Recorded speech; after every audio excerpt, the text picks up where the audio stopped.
I gripped my thumb tighter, standing in my small apartment kitchen where I'd been preparing dinner just moments before. At 24, I'd spent years carefully saving that money, supplementing the fund my late father had started for me when I was born.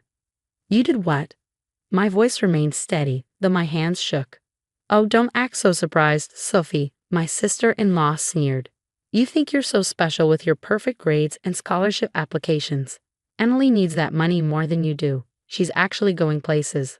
I closed my eyes, thinking of my father. He'd started that college fund the day I was born, adding to it monthly even when times were tough. After his death 5 years ago, my brother Mark had become the fund's co-trustee, a responsibility he promised Dad he'd take seriously.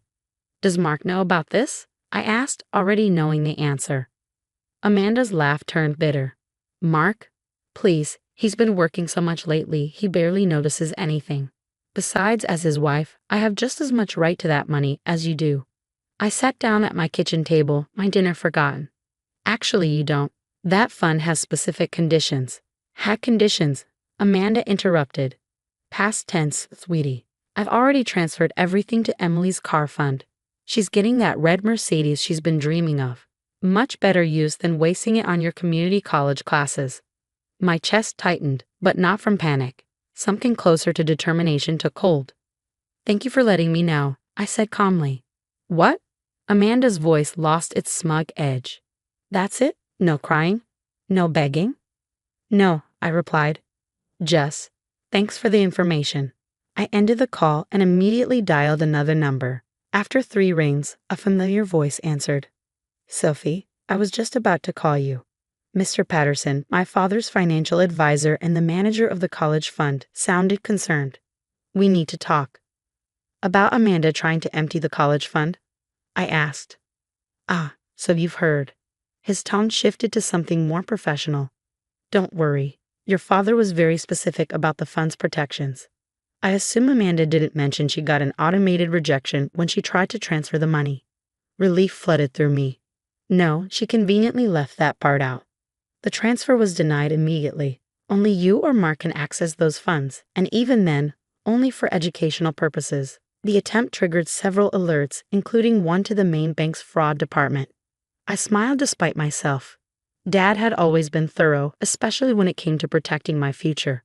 What happens now? Well, Mr. Patterson said, the bank has flagged Amanda's credentials. She can't access any of the associated accounts now.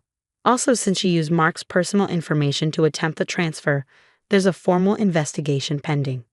I thought about Amanda's smug phone call, her certainty that she finally put me in my place. Ever since she'd married Mark 3 years ago, she'd made it her mission to prove she and her daughter were more deserving of the family's resources than I was. Should I call Mark? I asked, though the thought of confronting my brother made my stomach churn.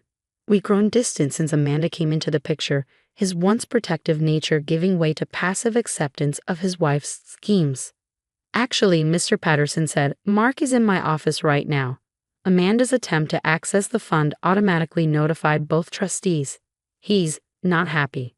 In the background, I could hear my brother's voice, tense and angry. Let me talk to her, he said. There was a shuffling sound as the phone changed hands. Sophie, Mark's voice was strained. I'm so sorry. I had no idea she would try something like this. Really? I couldn't keep the skepticism from my voice. After everything else she's done. He sighed heavily. I know, I've been blind. But this crosses a line. Using my information to try to steal your college fund? That's not just morally wrong, it's illegal. Mr. Patterson says there's going to be an investigation. Yes, Mark replied. And I'm not going to stop it. Amanda needs to learn there are consequences for her actions. Dad trusted me to protect your future, and I've failed at that for too long. His words hit me hard. This was the brother I remembered, the one who'd helped me study for tests and scared away playground bullies, before Amanda had slowly poisoned our relationship with her jealousy and manipulation. What about Emily? I asked, thinking of my 13-year-old niece. Despite Amanda's influence, Emily was a sweet kid who didn't deserve to be caught in the middle of this mess. Emily will be fine, Mark assured me. But she's not getting a Mercedes at the expense of your education. That's not what family does. After hanging up, I sat in my quiet kitchen, processing everything. Amanda's attempt to steal my future had backfired spectacularly, but this was just the beginning. I knew her well enough to know she wouldn't accept defeat gracefully. My phone buzzed with a text. It was Amanda again. "This isn't over. You think you're so clever with your special account protections. We'll see who has the last laugh." I screenshot the message and forwarded it to Mr. Patterson. Let her plot and scheme. Dad had taught me well. Sometimes the best response to threats isn't a confrontation, but careful preparation. Tomorrow would bring new challenges, but for now, I had something Amanda didn't: the security of knowing my father's legacy was protected, and the satisfaction of knowing her attempt to take it had only exposed her true colors to everyone, including my brother. I finally returned to making my dinner, a small smile playing on my lips as I imagined Amanda's face when she learned her grand theft had failed before it began. Sometimes karma doesn't take its time. Sometimes it works as fast as a bank's security system. The next morning brought chaos. I woke up to 17 missed calls, 12 from Amanda, 3 from Mark, and 2 from Mr. Patterson. Before I could check any of them, my phone buzzed with a call from the bank's fraud department. "Ms. Mitchell, this is Sandra Cooper from First National Security Division. We need to discuss some suspicious activity on your college fund account." I sat up in bed, fully alert now. "Yes, of course. We've documented multiple attempt patterns from yesterday. Your sister-in-law not only tried to transfer the full amount but also attempted to change the account permissions using your brother's stolen credentials." My heart sank. Amanda had been busier than I thought. "We take identity theft very seriously," Sandra continued. "The police have been notified and will need your statement." Just then, my doorbell rang. An angry, persistent buzz that could only be Amanda. Through the door, I could hear her shrill voice. "Sophie, open this door right now." "I'm sorry," I told Sandra. "Can I call you back in an hour? I have a situation to handle." After arranging a callback time, I approached my door cautiously. Through the peephole, I could see Amanda, her face flushed with rage, designer purse clutched like a weapon. "I know you're in there," she yelled. "You think you're so clever, getting Mark involved. He's threatening divorce over this." I opened the door but kept the security chain in place. "Lower your voice, Amanda. My neighbors don't need to hear this." "Your neighbors?" she scoffed. "You mean in this pathetic little apartment? At least my Emily will live somewhere decent when she gets to college. Not that you'll ever know what that's like now." "Are you done?" I asked calmly, because threatening me after attempting bank fraud probably isn't your smartest move. Her face paled slightly. "Bank fraud? Don't be dramatic. I was just trying to access family money." "It's not family money," I interrupted. "It's my college fund, set up by my father with legal protections you triggered by trying to steal it." "I didn't steal anything," she snapped. "The transfer didn't even go through." "Not for lack of trying," I replied. "And using Mark's personal information? That's identity theft, Amanda. The bank's already involved the police." She stepped back, her confidence wavering for the first time. "You're bluffing." I pulled out my phone and played the voicemail from Sandra Cooper. Amanda's face went from red to white as she listened to the fraud investigator detail the severity of her actions. "You've ruined everything," she whispered, her voice shaking. "Mark won't even look at me. He's talking about custody arrangements for Emily." For a moment, I felt a twinge of sympathy. Then I remembered all the times she tried to turn my brother against me, all the snide comments about my cheap education choices, her constant attempts to elevate Emily by pushing me down. "You ruined things yourself," I said firmly. "I'm not pressing charges, yet, but this needs to stop, Amanda. The manipulation, the jealousy, all of it." "Or what?" The venom returned to her voice. "You'll send me to jail, tear Emily's family apart. Some aunt you are." Actually, Mark's voice came from behind her, making us both jump. "Sophie's being kinder than you deserve." My brother stood in the hallway, looking exhausted but determined. "The bank's fraud department called me in this morning. They showed me everything. Every attempt you made to access Sophie's fund, every time you used my information without permission. How long have you been doing this, Amanda?"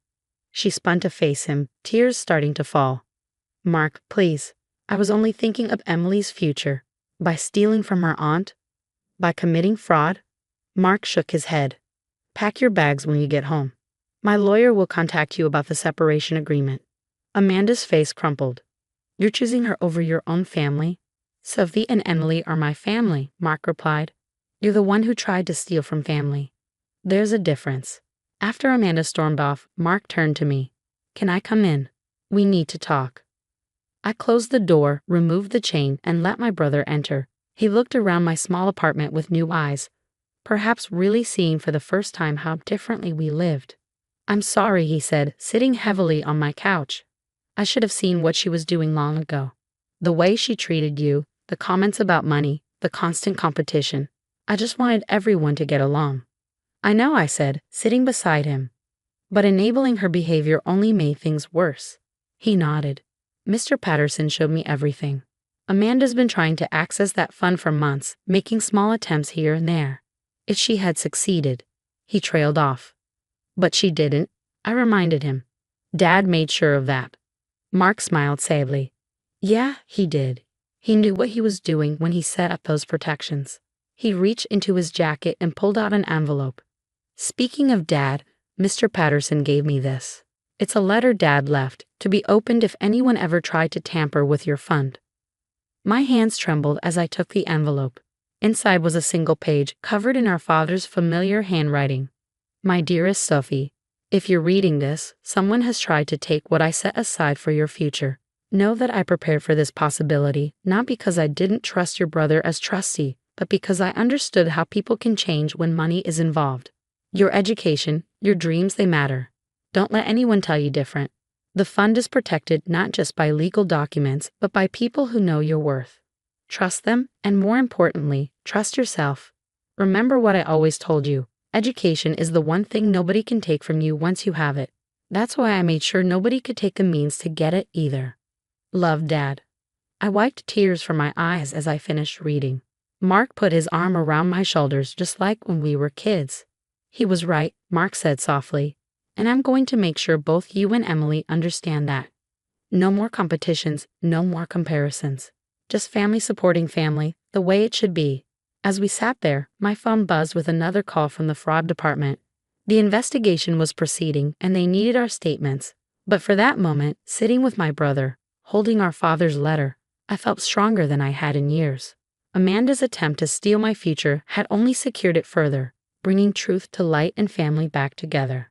Sometimes I thought the worst attacks can lead to the best defenses. 6 months later, I stood in front of my college's administration building, clutching my acceptance letter to the nursing program. The morning sun cast long shadows across the campus, and I couldn't help but smile thinking about how much had changed. The fraud investigation had concluded swiftly. Amanda faced serious consequences, not jail time, thanks to Mark's and my decision not to press charges, but she had to complete financial counseling and community service. More importantly, she had to acknowledge her actions in front of Emily, who deserved to understand why her parents were separating. Aunt Sophie, Emily's voice carried across the parking lot. She ran toward me, her backpack bouncing, followed by Mark, who carried a small celebration cake. I got in, I announced, hugging my niece tightly. I knew you would, Emily beamed. Dad says you're the smartest person he knows. Well, except for me, maybe. Mark laughed, setting the cake down on a nearby bench. I'd say it's a tie. He pulled me into a hug. Dad would be so proud of you, sis. The past months had transformed our relationship. Mark had thrown himself into being both a better brother and father, making sure Emily understood the value of hard work over easy shortcuts. To my surprise, Emily had blossomed without Amanda's constant pressure, discovering a genuine love for science that had nothing to do with competing with anyone. Mr. Patterson called this morning, Mark said as we shared the cake. He wanted to confirm the first tuition transfer. Everything's set for next semester. I nodded, thinking about the financial advisor who had become something of a guardian angel. He'd helped restructure the fund to create a separate account for Emily's future education, not taken from my fund, but started fresh by Mark. A legacy of learning, he'd called it, not a prize to be stolen. Mom called yesterday, Emily said quietly, picking at her cake. She wanted to know if I still wanted the Mercedes when I turned 16. Mark and I exchanged glances. Amanda had moved to her sister's house in Colorado, maintaining contact with Emily through supervised calls. She was trying to change, or at least claim to be. What did you tell her? I asked. Emily straightened her shoulders. I said I'd rather save for college like Aunt Sophie, Cars don't last forever, but education does, right? Pride swelled in my chest. That's exactly right. Besides, Emily grinned, Dad's old Honda is perfectly fine for learning to drive in. Mark pretended to be offended. Old? That car's a classic. We laughed together, the sound echoing across the campus quad. A few months ago, this scene would have been impossible. Amanda would have found a way to turn it into a competition, a chance to prove her daughter deserved more than her sister-in-law. My phone buzzed with a text from Mr. Patterson. Your father's original investment has grown significantly. You'll have enough for the full nursing program and then some. He always knew you'd make it here. I showed the message to Mark, who smiled softly. He did know. Even when I lost my way, Dad never doubted you'd get here. Speaking of getting places, Emily chimed in. Can we see your classroom buildings? I want to know where you'll be learning everything. As we walked through campus, Emily peppered me with questions about nursing, her enthusiasm genuine and untainted by comparison to anyone else's achievements. Mark watched us with clear eyes, free from the fog of Amanda's manipulation. You know, he said as Emily ran ahead to examine a statue, sometimes good things come from bad situations. If Amanda hadn't tried to steal your fund, we might still be living in her version of reality, I finished, where everything was a competition and family meant ownership instead of support. He nodded. Emily's happier now. She's learning what really matters. Like father, like daughter, I teased. Later that evening, alone in my apartment, I took up Dad's letter again. The paper was worn now from multiple readings, but his words remained as clear as ever. He had protected more than just money. He protected the truth about family, about support, about believing in someone's future. I texted Emily before bed.